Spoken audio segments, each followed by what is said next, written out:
روزہ کی دو قسمیں، روزہ کی جتنے اقسام کے روزہ ہیں نا، ان تمام قسموں کے روزہ کو دو حصوں میں تقسیم کر سکتے ہیں۔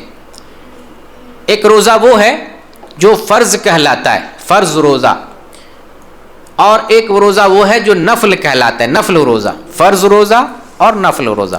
فرض روزہ تین ہی قسم کا ہوتا ہے، جو روزہ اللہ تعالیٰ نے ہمارے پر فرض کیا ہے وہ تین قسم کا ہوتا ہے۔ ایک رمضان کا روزہ، جو رمضان کا روزہ ہم ابھی رکھیں گے، وہ رمضان کا روزہ ہمارے اوپر فرض ہے۔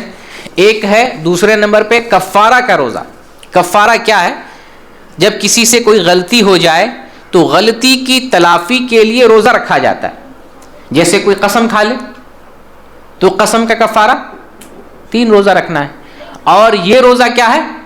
فرض ہے، واجب ہے، ضروری ہے۔ کفارہ کا روزہ رکھنا ضروری ہے۔ رمضان میں روزہ کی حالت میں ہم بستری کر لیں، کفارہ کے طور پر روزہ مسلسل 2 مہینے کا رکھنا ہے، قضا بھی ہے، کفارہ کا روزہ بھی اسے رکھنا۔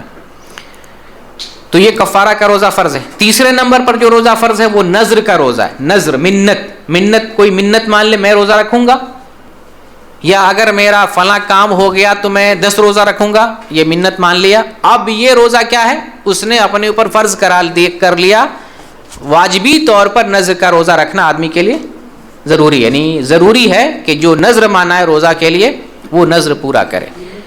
تو فرض روزہ کتنے قسم کا ہو گیا؟ 3 قسم کا، رمضان کا، کفارہ کا، نذر کا، یہ 3 کا۔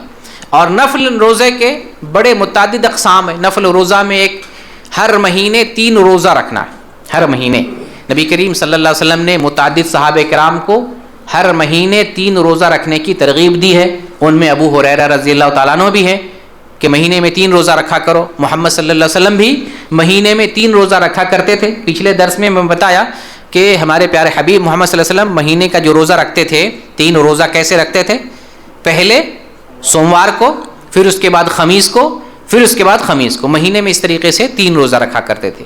یہ مہینے کا 3 روزہ اس طرح سے بھی رکھ سکتے جیسے نبی صلی اللہ علیہ وسلم نے رکھا۔ مہینے کا یہ 3 روزہ ایام 20 کے طور پہ رکھ سکتے ہیں۔ ایام 20 کا مطلب ہوتا ہے 13، 14، 15 کا روزہ رکھنا۔ ایام 20 کہتے ہیں سفیدی کو۔ ایام 20 میں راتیں سفید ہوتی ہیں، اجالی ہوتی ہیں، دن بھی سفید ہوتا ہے، یعنی جب 14ویں کا چاند قریب ہونے لگے تو ظاہر سی بات راتیں جو ہیں کھلکھلاتی اور روشن ہوتی ہیں، اس لیے ان دنوں میں روزہ رکھنے کو ایام 20 کا روزہ کہا جاتا ہے۔ 13، 14، 15 اس طرح سے بھی رکھ سکتے ہیں۔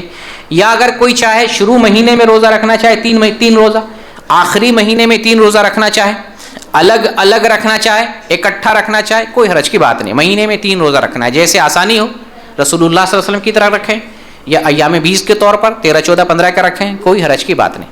اگر کسی کو اتنی طاقت نہیں 1 روزہ بھی مہینے میں رکھنا چاہے، اس کا بھی ثبوت ملتا ہے، 2 روزہ رکھنا چاہے مہینے میں، اس کا بھی ثبوت ملتا ہے، 3 روزہ رکھنا چاہے اس کا بھی ثبوت ملتا ہے، 4 روزہ رکھنا چاہے اس کا بھی ثبوت ملتا ہے، 5 روزہ رکھنا چاہے مہینے میں اس کا بھی ثبوت ملتا ہے۔ اکٹھے رکھنا کوئی ضروری نہیں، الگ الگ رکھا جا سکتا ہے۔